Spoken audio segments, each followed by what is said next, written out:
everybody, and welcome to my podcast, The Good, the Bad, and the Future of Social Media, where we focus on the world of Instagram, its advantages, disadvantages, and how the future of brands can be shaped around it.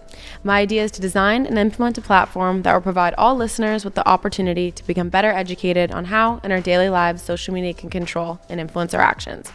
Today we are talking about professionals within the social media industry and where social media is headed, and the alcohol industry as well. We are joined in the studio today with a member of Equals and Bangarang marketing team, Kaylyn Hynes. I hope you all had an amazing week. Let's get into it. So how are you? I'm great. How are you doing? I'm so glad that you could finally come into the studio. You're my second guest in the studio. No and way. Yeah, so much nicer being able to actually see people in person and no kidding. Have a good conversation. Okay, so I know not everybody in the whole audience will know who you are. So can you give me a little bit of a background on the people that don't know you just yet, and what you do, how your kind of roles in the whole marketing team, what you do in your day to day, and the whole Equals Brewery and Bangarang all together? Yeah, totally. So I'm the marketing manager with Equals Brewing, so working on Shake Lager and Bangarang beverage, and I have the awesome opportunity to work with a really lean team. So we're a tiny team, and it allows us to work really quick. How many of there are you? There are 3 of us in marketing. Yeah. So we get to work really quick, really lean, agile, and turn around things pretty quickly, which is an absolute blessing. I kind of landed in Bangarang, and I wasn't expecting it, to be perfectly honest. I was, kind of job hunting, unsatisfied with where I was, and saw the job posting. I went, I love this. Like, it's something about... What was the job kind of posting? What was it? It was for a marketing manager. Okay. And I was just like, yeah, like I want to make a change. I was in tech, and then came over and went, I don't know anything, and this may speak a little bit of my character, but I don't know much about life that a drink can't solve. Okay. So if you go, hey, can we grab a drink and let's talk it out, or let's celebrate and have a drink, or whatever You're it may speaking my language. be, Yeah. community, like conversation. So I went, I have to find something that I love, that is a part of my life, but that also will allow me to do what I really love, which is marketing. So the posting was there and labeled as... Where was it? Was it online? It was I think I found it on Indeed. Okay. But yeah, it was definitely online, and I took a look and it said, the date was passed to submit. And I went, I'm just going to shoot my shot. Okay. The worst thing that can happen is no. So, but here I am and having this conversation with you. And not a lot of people would even take that opportunity, so I'm glad you did. 'Cause I am too. Now I get to talk to you today. Yeah. So for people that don't know, Bangarang is an alcoholic beverage. Yes. It's a seltzer and made in London, Ontario, which is where we are both from. Yes. So supporting London locals. But so you kind of didn't really plan to become in this industry, and how would you have found this if not? Because you went to school for... I went to school for marketing, so I actually bounced around a little bit. So I went out of high school thinking everybody's got to go to university. I went in, did a year at U of T, couldn't figure it out, and just went, I'm going to go into Humber. Loved marketing. I've always loved everything about the marketing and advertising world. Went to media sales. Again, needed to track over somewhere else and get straight into marketing. So finished off at Sheridan, went to grad school, and then kind of made my way through. So that's how I ended up doing what I'm doing. Yep. So I have studied fashion for my whole life, and I know for fashion, social media is so big of showing the creativity, showing how people present themselves. And if you want to be in fashion, you just kind of got to show how you represent it and what your style is, because you want people to follow that. But for an alcohol brand, I just want to get your take and perspective on, like, how important is social media to the alcohol industry, and how do you keep it so creative and finding different things to post, because it must be a little bit harder because you have that one thing that you have to find experiences to show people. So how kind of important is social media to the alcohol industry? Socials, like, it's clutch, it's crucial, it's something that we need to do, and I would say to every industry, no matter what. And I think the biggest thing that social does for us, regardless, is creates that connection. And we oftentimes forget, like, that, we're trying to get metrics through our phones, but I'm a person, I'm holding my phone. You're a person and you hold your phone. So how do we make that connection? So when we're working with social, it's really, really easy to kind of go into that pitfall of, like, where am I tracking? What's my metric? What's the algorithm? instead of looking at like, what am I actually feeling like? What are people talking about? How can I engage a little bit more? How can I get a product in somebody's hand? So that's something that we're kind of moving forward with now. And again, there's a lot of rules that come into play. That's what I was going to say. When we're doing things with alcohol, we have to be very careful with what we're doing. But when we're doing that, it kind of allows you to think, I don't want to say bigger picture, but more strategically, because you have more regulations in place. So one of my mentors, when I was interning years ago at an agency, had said, find the loophole. Always find a loophole. So I guess good advice. That's kind of what we do now. So I think the biggest thing that we're trying to do is showcasing what having a bangerang can do in your life, kind of thing, or what does Shake Lager stand for. And what are some of the biggest rules that like you have to kind of keep in mind when you're making content for alcohol brands and stuff? Yeah, big thing is like giveaways. So we have to make sure, listing, everybody's got to be 19 years or older to share, to follow, or to like, or to claim. And if someone isn't, what would happen? I luckily haven't been there yet, but we can be fined pretty heavily if we do break any of those rules. And even things like radio, you have to be really careful with the copy and the script that we have. So it really allows you to think strategically, which I'm very thankful for, because it allows you to do it in every other aspect of your life too. But it's just another thing you have to keep in the back of your head and at all times. Yes. So you did mention radio. Yeah. Do you think that, I guess radio is social media too, but do you think that print and like that kind of medium is still important too? Because I do see billboards with bangerang on it and stuff. Is that still, in your opinion, like relevant? Like, do you think that that's still important to incorporate, or do you think it's more so in the next year or a couple years it will switch to fully social media? That's a really solid question. And I think if you were to ask me that maybe 2.5, 3 years ago, my answer would have been heavily different. Yeah. But one of the gifts of the pandemic has allowed us to look into different, I shouldn't even say different, past ways of media. So those things like print, the things like billboard, and even radio. Like a lot of people are saying radio's dead.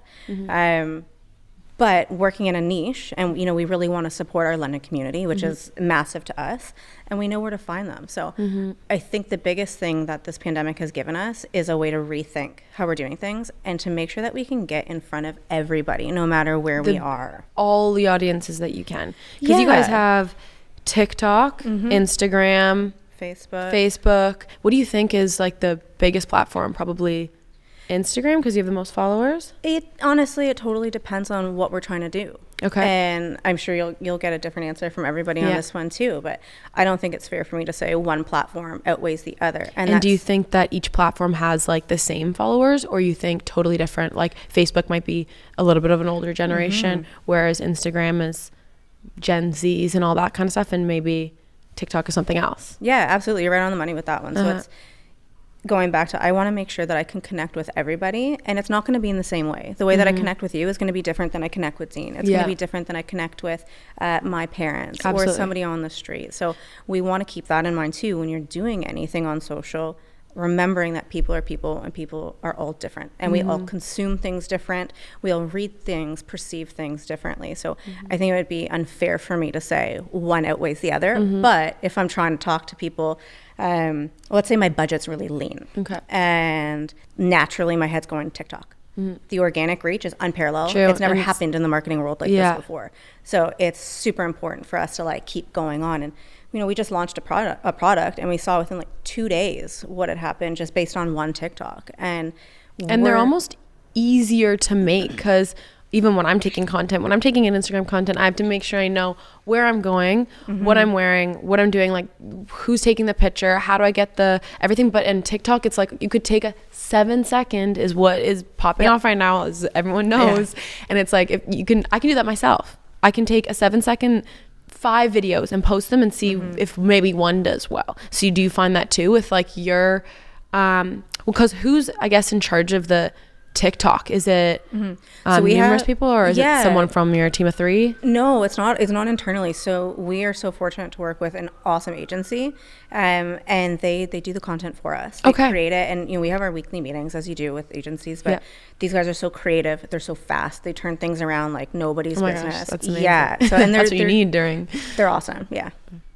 And also, like, I guess I know that you guys have the whole ambassadors of universities and everything for bangerang.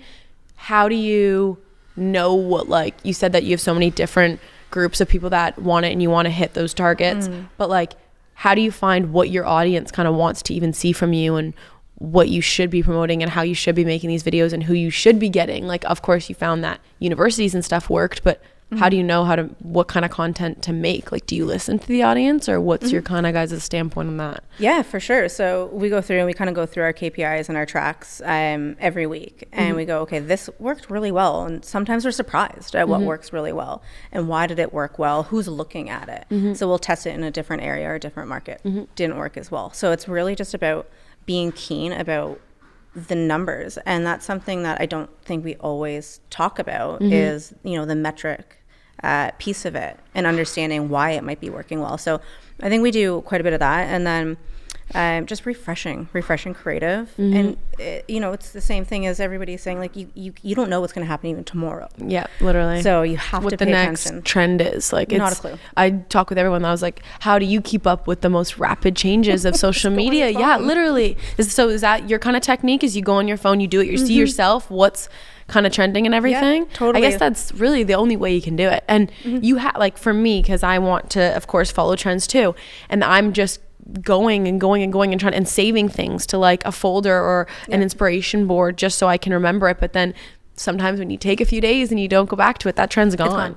So because it really is rapid. So is that what you do too? You just go on your phone, and probably everyone on your team goes and we spend a ton of time on our phones. I know I do, at least, and it's horrible when I have to go and see like how much I'm tracking on my screen. I don't even look anymore. I'm like, I can't. I'm like, how did I even have that time in my day to do that? But yeah, it's just a matter of like looking through my phone consistently, seeing what's there, following competitors, but not even like similar. Like I'll go into other industries too, and that's like we shouldn't just pigeonhole ourselves. And like one, like, you know, seltzer isn't just seltzer. We can pull from every other industry. Like we can pull from fashion. There's so many things that we can do. Absolutely. And it's like inspiration. Like you can take that from anywhere. Absolutely. Like you can see a backdrop and you're like, yep, we need to get something like this. Like we need to have this location in something, because it gives you a random idea of how to take something else. Totally. So what do you think is kind of working best for Bangarang and content wise? Yeah, content-wise right now, we're doing kind of like a mashup of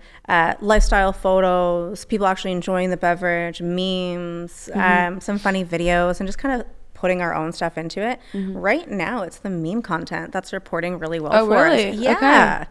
Yeah. So what's an example of some? There's one that's like, you know, you need oxygen to live. Well, no, you also need Bangarang. Yeah, okay. So, like, we'll toss those ones in there. And they still report really well. Yeah. Yeah. And is there any up-and-coming things you can give us a little sneak peek? Is there any flavors coming in, or what's the news to that? I would love to share everything that's going on, but I will say there's exciting things happening very soon. So we need to keep up and see when and how that's going to drop. Yeah, we're having a lot of fun, and we just released the big banger. So 5 liters of pink lemonade hard seltzer. We love that. Yes, we do. And it really is a great drink too, because like you can have it whenever. It's light, it's healthy. Well, not healthy, but it's a lot less calories than some other things that you'd want to drink that taste just as good. Totally. So you kind of mentioned the whole thing of COVID and how it affected the business and stuff, and you kind of went back to thinking, okay, there's other mediums too. Do you have any other changes that even affected your job wise that happened over COVID? Like, did it help the whole industry? Did it not? For you can work from home now and stuff like that. Like, what would the changes for you over that whole global pandemic? Yeah, I would say I've been really, really lucky. Like I've been super fortunate in comparison to a lot of people that have not been. I've been able to work the entire time, been able to work from home, which for me, I find I work best. Do you like working from home? Oh yeah, I love it. Like I find remote work is best for me. I work a lot in the evenings, just based on how my brain works. Yep. Got my puppy dog, so it's good. Yeah, it's nice. Some people like it and some people don't. Like I'm in the middle, I think, with like the whole remote and stuff. And of course I'm in school. Yeah. So I'm like, get me back to school right now. Like I'm not learning as much staring at a screen, but for some people that need their own time and have things like a dog or a kid or something, like it is very nice to be able to work from home, or even just have that option. Like you could go into work, which is great, but also content and everything wise, like you can be doing all that stuff from home. Yeah. And do you think it's different, the kind of work wise and stuff of having to have meetings over Zoom, I assume you guys probably use, rather than being in person? Like, do you think that it's still important to be able to meet up with the team and have that conversation in person, or do you think that it can all be done?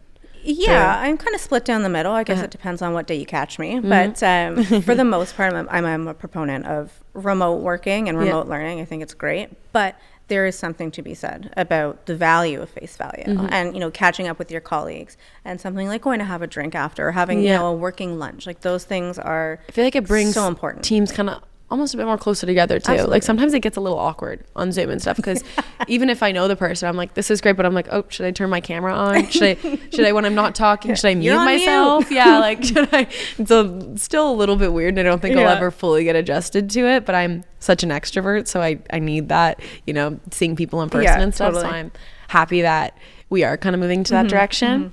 But to go back onto like the whole social media thing, what's your just overall opinion? Like, do you think that obviously it's your work, you do it all the time? Do you think that it's draining? Do you think that it's all good, no bad? Like, what's your kind of opinion on it? I wish I had rose-colored glasses on and can say it's all good. Social is exhausting. It is. And I think many people that you'll talk to will say the same thing because of so many different avenues. One, we're changing things all the time. What works, what doesn't work, where are we tracking, yada, yada. And then content, just finding content is exhausting. And then you've got the community management piece of, you know, did we respond to this person? Should we send them a product? Can you get them their address? You know, let's talk a little bit more. So it is exhausting, but it's also incredible to build a community and have, you know, these great conversations. And that's where a lot of like product research comes from too. When you just have these things and go, hey, Sarah, I heard you tried the mango. What'd you think? Can you tell me honestly? So and maybe I'll say something random that you're like, oh my gosh, we should put that in a post. We should incorporate that in something. Never heard that before. Yeah. So it's super helpful. So yes, it's exhausting, and we're so lucky to have, you know, a team behind us in an agency that really, you know, is the spearhead on that one. But yeah, it's exhausting, but it's also incredible. You get to meet so many great people. You learn so much, and just keep building a community. And being like in marketing and on social media all the time, do you have a day? Like somebody else that I was having on the podcast said that they took a certain day out of the week that they just were mute on everything. They didn't use their socials. They were but with themselves or maybe did something else, but just didn't have their phone with them and didn't answer any social media. Do you find that you need anything like that, like a little break to kind of recharge yourself so you can stay connected on socials for the rest of the week or anything? No, not really, to be honest. I'm not big on my own social. And I think that's very strange that I'm here talking to you about social media. I don't put a ton of time into my own social. I'm pretty private with my life. But when it comes to, you know, Bangarang, Shake, I'm on it all the time. I like it because I'm proud of it. So I don't feel like I need a second to recharge because I'm excited about what we're doing. You wake up and you're like, oh my gosh, what's somebody new? wants to talk to me. I'm like, someone wants to talk about Bangarang. Great, I'm there. So no, I don't feel like that. And do you think it's hard, like when you have, because of course you can obviously switch from one account to the next. Do you find it hard sometimes that you're like getting mixed up with the few, or is it, like, am I talking about like, you know, this cute dog I just saw on Instagram? Wait, no, I'm on Bangarang. Yeah, of course. So do you answer all the DMs and everything? Is that your kind of tasks? No, I don't. I'll go in and just make sure everybody's kind of like chit-chatting and just, it's important for me to keep a pulse on it too, not because it's out of mistrust. It's just I'm interested. I'm curious. I love what we do. And it helps me because, you know, our partners are so busy. It helps me kind of help stay on task too. And hold them, make sure they're still doing their thing too, just double checking. So you guys are really close and like kind of each help each other with each other's tasks too? Like I would say like on our internal team with equals, the three of us, we're so lean that I don't want to even say there's really much of a hierarchy at all. Like we just help each other. Some of us are good at other things. That's so nice. So we step in when needed. And that's, I think I would say just even outside of marketing, that's the whole company kind of has that that mindset. That's amazing. Because it would, like, I feel like if I was running socials and stuff and it was just me and I didn't have anyone to bounce my ideas off of or anything, it would be very time consuming and frustrating and overwhelming. So it totally is. And I mean, something that like we forget too is my opinion, and this is another mentor said this to me, your opinion doesn't really matter when we're doing things, and whether it's explain social that or marketing. a bit more. And that's what I said. I kind of stopped and was like, pardon? Yes, it does. My opinion matters. I'm like, my opinion does matter. But it was more down and going like, you're not actually the consumer. You're so far down into this right now that you're just thinking about yourself. Like, what does Kaylyn want? What does Kaylyn like? But Kaylyn's not the consumer. But how do you make that switch? How do you you have conversations. So I have to like pull myself out of it and be like, hey, Sarah, I have this thought. What do you think? Like, can I get a crazy check here? Like, am I okay? So it kind of helps us stay on track too, because again, my opinion as a marketing manager matters in a sense of expertise and experiences, but not in terms of like, they're going to like this. Our consumer's going to like this because I like it. So it's very hard to get yourself out of like that head, and even social being like, that's a great photo. I love how I did that. I took it so beautifully. Look, my dog's in the background. No one cares. So it's do you important. guys check on like to see what is obviously doing well and what's not doing well? How do you check those analytics? Do you just go on your page and go to your profile and like actually use their kind of thing, or is there a different platform that you guys use to check up on? I think the quickest way for me anyways is just to go in, and I can, because they have so much information there. They have like much. Even for me, I use it for posting times and stuff. If I have a full day, I'm like, oh, I want to post this today. I'm like, okay, maybe I'll check in and see what times it works better, or things like that, because it has all that information there. And it even, Instagram will tell you this post is doing better than whatever. It's performing 98% better than the one yesterday. Which is very helpful, especially for a brand too. So do you guys use the whole ads and stuff too on Instagram? And because they have like so many options with that too, right? Totally. It's basically you just can see however many days you want to have it up, and you, I guess, share it with a larger audience. Like, can you pick? I don't know, I've never tried it, but what is the kind of, do you know more about that? Absolutely. So we can do it, usually you do it in the Facebook Manager now. So it's just a lot easier for us to kind of go in the back and go, I want to boost this, put whatever your budget is. So you can do by day, or, your weekly limit. And then it'll give you a quick snap of how many people might actually see it. And you go, okay, this is going to look good for me. Or I can, double the money doesn't always mean double the return. So you kind of fiddle around with those things. So it's a really good way for us to re-engage with content that's actually already done well. Oh, really? So you might go back to an old post and reshare that to hit even more people if you do know that it's done well. Exactly. That's smart. I haven't thought about it like that. I was kind of thinking of it as in just like you had a great content or something and you want to get it right away to, I guess that's a different way that people could look at it as well. Yeah, you can absolutely do it like that too. I am a proponent of kind of the re-engage and the recycle, because you get to see what works well and then push it out to a bigger audience. And you go, you know what, I didn't think it was going to perform like that, but I'm glad it did. Yeah. So that's the good. Is there any pitfalls and things that you have seen in social media for, even could be connected to brands and stuff, or just posting, or maybe comparisons with other places or competition? Like, is there any pitfalls that you would change about Instagram and social media in general? I don't know if there's anything that I would necessarily change, but I think there are so many pitfalls, because there's so many good things. There's got to be a balance of it. So I think the biggest thing is the constant changing. So we've got all these changes happening. We don't know what's trending all the time. And it's, you're thinking about it. Should I post this? Is it cute? Is it, is it quirky? Is it witty? 3 days go by and you're like, I just lost it. Like, I can't, it's done. We're past the point now. So there's that. The reactionary point of it can be a good thing, but also you don't really have time to think too much when you're doing it. And then there's, we have to be mindful of what we're saying, the copy we're choosing, the words, and just making sure, we're not offending people. And it's very important. It's very important that we're for sure thinking mindfully about the people that we want to talk to. So there's that too. And then it's, the constant, like, what does my feed look like? Does it look okay? And I think we find now, thinking more like authentically and organically about it, those end up reporting really well too.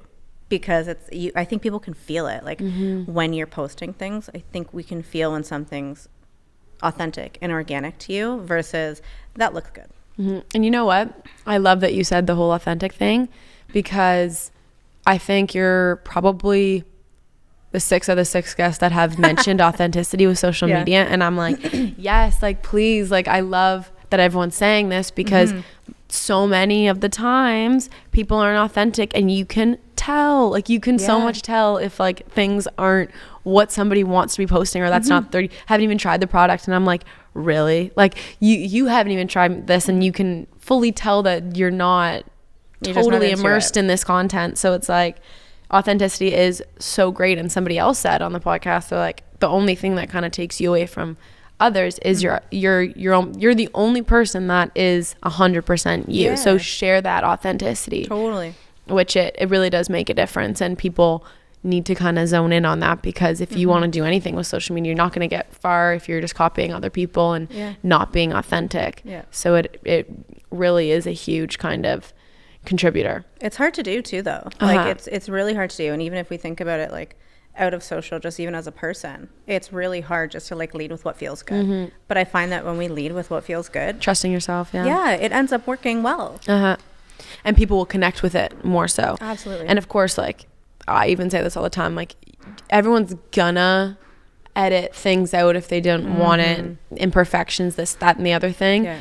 But like when you do it too much and you start to look not even like the same person anymore, like come on, why are we doing that? And even like I use the filters all the time on like stories and stuff, but it is a big difference. Like you are gonna look a lot better or a lot different if you're using those things, and it's just so readily available. But like I guess for even like your content creators, do you like have to approve the things that they post and stuff too, or is it like you kind of give them a brief description of what you kind of want, or how much content you want from them, and then you supply them with the product? Or how do you guys go about collaborating with people? I mean, it's a mix of both. So when we're working with somebody, I think the biggest thing for me anyways is I want to engage with you, and I want you to be part of what we're doing because I appreciate you and what you're doing and what your vibe is like. And it kind of checked the boxes there. So I never go into anything saying like, hey, Sarah, I need you to not be Sarah for a second. Like it's not fair. I wanted you on our brand, not my version of what I want you to be on our brand. So for us, that's really, really important. And it kind of leads back into that authenticity part. Like I want you because I want you. So we make that pretty clear. But then there's also the piece where, we want to see the content before it goes out, just from a brand standpoint. And I guess with alcohol too, there is restrictions. So like, you probably do want to be able to approve it in case, God forbid, something went wrong. And it just, we can guide people through it and just make sure, one, it is alcohol. We have to make sure that we're being safe, which is massive. But then, just like any brand, you want to make sure it fits in well, and it's something that you're proud to post. And is there like, how do they kind of reach out to you? Do they just message the brand, or do you guys more so, or is it kind of like a mix that you reach out and they reach out? I would say it's a mix. So what we're trying to do now, and I think that the customer service, customer support, or even like just that engagement piece is really, really important. So we've been seeing people post something like, oh, like I would love to get my hands on one of those. And we'll reach out and be like, hey, like saw your comment, would love to get one to you. Like, are you game for that? Can you give me your address? They probably would love that. They're probably shocked. They're like, wait, what? They acknowledged? And because not a lot of brands do that. Well, that's the thing, right? And it's also kind of like some weird way of like being hospitable too, right? Like, absolutely. If you have somebody come over and you go, oh, I'd love to try that. Well, you're not going to go no. You're going to say, yeah, of course, I enjoy this and I would love to share it with you. So that's kind of one of those pieces. And then they end up becoming content creators in some points of time. And the last guest that I had on mentioned, and I haven't stopped thinking about it, was she said everything's content nowadays. Everything's content. You can wake up in the morning and you take a picture of the coffee that you just drank. That's content because it's part of you, right? And that's the thing. You want to be able to share, and again, that authenticity piece. That's my coffee. That's a little bit of me that you wouldn't have gotten before. I drink my coffee black. Now you know that. And the people that are creating these content for you, it's so okay, how are you drinking it? For what? Is it a birthday? Is it a random Friday night? Is it a game night? Are you going fishing? You're watching hockey? Are you in the dressing room? Like, where are you? And it's crazy, like, how much, like, when I was thinking about this and I wanted to even get your opinion on it, I'm like, how much can you actually take for one product? But I'm like, there's so much, endless. Like, everybody does it in so many different ways. Like, I drink it probably I'm drinking it yesterday, you're drinking it today, and it's mine's for a game and yours is for a party. Like, it's so I'm different. mixing it. I had a tough day, It's something I always say, like when we talk about shake lager, the tags enjoy the win, but we go, I'm like, I went through 9 Zoom calls today and I survived. I'm gonna enjoy that win. So it's the same thing about like, what are you posting? Small what are you sharing? Yeah, totally. And it's like the whole positive aspect of it too, like really matters. Like, it has such a, you guys promote it with such a positive feel and stuff too, and it's such a great meaning behind all your products, especially shake. So it's so nice to have that positivity in all your posts too, and being able to, even you said like, enjoy the win. Like even being able to just think that and like put it back onto what you're doing and making it through a tough work day is also something that you can be celebrating, you know. Like, so it's this is your 6th podcast. That's enjoy your win. There you go. I should have one tonight. You should. That's how it should be. But yeah, so that's just kind of my take on it. But I am glad that you guys are implementing the whole like how are you drinking it in your daily life. And my favorite thing was, I just kind of remembered this, but when everyone was making different cocktails and different drinks using the whole bang ranks to see, and I think, was there a competition? Like, did you guys do? Yeah, there was one, and I think that may have been before my time. I'm relatively new. It started in November. But yeah, you can do so much with it. Like, you can make like a bulldog, you get like traditionally a Corona and margarita. You can totally do that. I feel like I've tried that one a while ago, but it was good. They're all good. Like people had such great ideas. And freeze them a little bit. And there was one with, because mine favorite's the pink. I don't know if it's because it's the color or if it's because it's the watermelon taste, but there was, I forget, I think it was the pink Whitney and pink Bangarang, and it was delicious. We actually just did that. We had a team meeting and we all enjoyed one of those. Well, as you guys should. As we should. As you should. So how kind of often do you work in, like, with your team in the actual studio rather than at home and stuff? Honestly, it depends on the week. It depends on what we're doing, what we're launching, what meetings we have. I try to come down to our Toronto office once every other week kind of thing. Just, it's important to show face and again be with my team. And then London, I go a little bit more often. I enjoy the drive-in. I get to hang out with a lot of people there. And it's cool. It's really a brewery first. So you get to go in and see this massive brewery and remember that I work in a really cool place. I actually worked there for a bit. Did you? I was like, I was in it.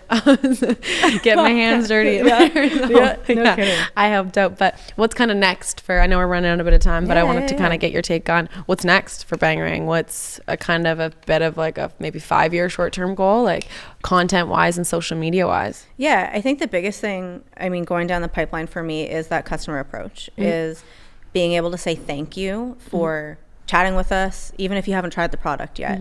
Being able to say thanks for the input, or thanks for reaching out. This one's on us. Like enjoy a Bangarang on us, kind of thing. So that's a massive pillar for me. And then it's a matter of that authentic content. So being able to just get Bangarangs in hands and go, we want to sponsor your party, and that's something we're doing for St. Patty's Day. And I don't think anybody would say no to that. That's for sure. And it's about.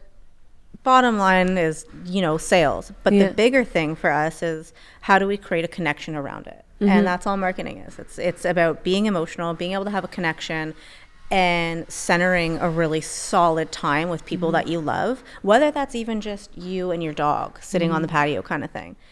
How do we be part of that? How do you connect us with some of your best times? Absolutely. Just having that in the back of your head, like, oh, this is a great day. I deserve a Bangarang, And I remember that. I had, blue raspberry in my hand. So I'd say it's the customer focus, that authentic content pillar, and then just a few really cool product launches that we're super proud of and like really excited to launch this year. Well, I'm very excited to try it and hear about it.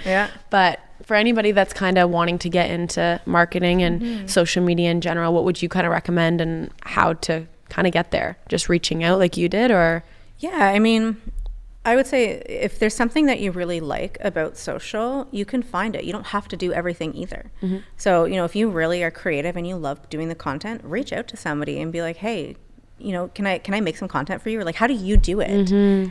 Or can you show me how to read these numbers so I can perform a little bit better and understand how? Or just asking the questions to get involved. But the biggest thing is just making sure you're doing it in a way that you're proud to do it, instead of, and because we hear it all the time, how's the algorithm, what's the algorithm, what are we doing? But I think if you just zone into who you are and what your goal is and what you want to share about yourself or your brand or whatever it may be, you just got to zone in on that. Absolutely. And do it. And kind of push away what people are expecting of you, because at the end of the day, if you do an authentic job and work of what you want to do, you're exactly right. People will be able to tell. And feel it. So you're actually my last one of my first season. Oh my goodness, congratulations. So I think I've made the decision. I'm going to keep going with it. But we'll see. Way to go. But thank you so much, Kaylyn, for all your information and perspectives. I hope everyone took something from this episode. I'm going to finish with the quote I found to motivate everyone. The key to your future future is hidden in your daily routine. Thank you so much for listening. Make sure to write any future questions or topics that you want to hear about and follow the good, the bad, and the future on Instagram. Thank you.